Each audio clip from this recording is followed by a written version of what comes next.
হাবলু, বল প্রতিবেশী কাকে বলে? নাতাম, যে জাতি পরের টুকে তলে বেতি, পরের দুঃখে হেবি খুশি, যারা শোনে কম রটাবে বেশি, পিছনে কাটি সামনে হাসি, এদেরই নাম প্রতিবেশী। ফোটা, তুই দাঁড়া। বল প্রতিবেশীর কাজ কি? ম্যাডাম, প্রতিবেশীর কাজ হচ্ছে পরের পেছনে লাগা। তুই বস। ফোটার ভাই পাপা, তুই দাঁড়া। তুই বল প্রতিবেশীরা লোকের পিছনে লেগে কি পায়? ম্যাডাম, প্রতিবেশীরা লোকের পেছনে লেগে মজা পায়। বস বস বস, তুই বস। পল্টু, তুই দাঁড়া। বল প্রতিবেশীরা লোকের পেছনে লাগা, কাঠি করা, এসব কেন করে? কারণ ম্যাডাম, প্রতিবেশীরা পরের সুখ সহ্য করতে পারে না, এরা পরের সুখে জ্বলে বেশি। বস বস বস, তুই বস। পেঁচি, তুই দাঁড়া। তুই প্রতিবেশীর সম্বন্ধে 5 নম্বরের একটা রচনা বল। ম্যাডাম, প্রতিবেশী অনেক ধরনের হয়। একটা ভালো প্রতিবেশী, একটা কুচুটে প্রতিবেশী। এই কুচুটে প্রতিবেশীরা খাতায় লিখে রাখে কে 10টায় বাড়ি ফিরছে, কে 12টায় ফিরছে, কে 1টায় ফিরছে, আর কে 10টায় বাড়ি থেকে বেরোচ্ছে, কে 12টায় বাড়ি থেকে বেরোচ্ছে, এইসব কিছু হিসাবপত্র রাখে। এছাড়াও আপনার বাড়িতে কে এলো, আপনার বাড়ি থেকে কে গেল, কে পাড়ার মোড়ে বিড়ি খাচ্ছে, কে হাঁটছে, কে মুতছে, কে কাঁদছে, এরা এই সমস্ত কিছু ফলো করে।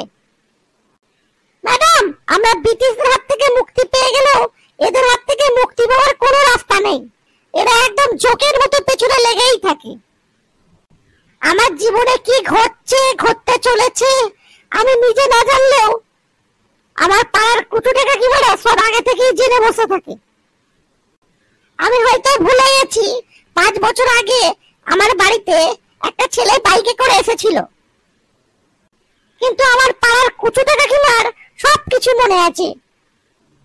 আমার বাড়িতে টিভি আসলো না, ফ্রিজ আসলো না, গাড়ি আসলো, এরা সমস্ত কিছু খবর রাখে। কিন্তু আমার বাড়িতে যখন চোর ঢোকে, এই কুচুটে কাকিমারাই নাকে সর্ষের তেল দিয়ে ঘুমোয়। এরা আমার বাড়িতে লঙ্কা নেই, লেবু নেই, সর্ষের তেল নেই বলে আসবে, আর আমার নামে পাড়ায় বদনাম ছড়ে যাবে। আমি নাকি কাজ করি না, আমি নাকি পড়াশোনা করি না, আমি নাকি মোবাইল ফোন ঘাঁটি, আমি নাকি টিকটক ভিডিও করি, আমি নাকি শর্ট ভিডিও করি, সমস্ত কিছু বদনাম ছড়িয়ে দেবে একদম পাড়ায়। মানে একদম আমার বদনাম করে 12টা বাজিয়ে চলে যাবে।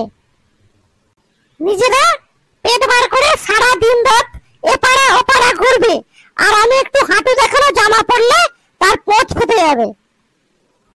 ঠিক আছে, তুই বস। ফোটা, তুই দাঁড়া। তুই বল পাড়ার কুচুটে কাকিমাদের চেনার উপায় কি? ম্যাডাম, এরা হাতা কাটা ম্যাক্সি পরবে আর ওপরে একটা ওড়না নেবে। এরা এমন ভাব দেখাবে যে বাড়িতে অনেক বাল ছেড়ে, হাতে একটু টাইম নেই বলবে। কেউ বসতে দিলে বসবে না, দাঁড়িয়ে থাকবে। কিন্তু ওই দাঁড়িয়ে দাঁড়িয়ে 2 থেকে 3 ঘন্টা গল্প চালিয়ে যাবে, নন স্টপ, থামবে না। তো বস। ঠিক আছে, কালকে আরেকটা অন্য টপিক নিয়ে আলোচনা করা হবে। আজকের মতো তোদের ছুটি। যা, আমি আসলাম। বন্ধুরা, পাড়ার কুচু থেকে কিরা কথা হয়নি, বুঝতে পারলে তো? আর আমাদের একটু কষ্টটা বোঝো। তোমরা আমাদের ভিডিওটা লাইক আর চ্যানেলটা সাবস্ক্রাইব করে দাও, প্লিজ প্লিজ প্লিজ, করো করো করো।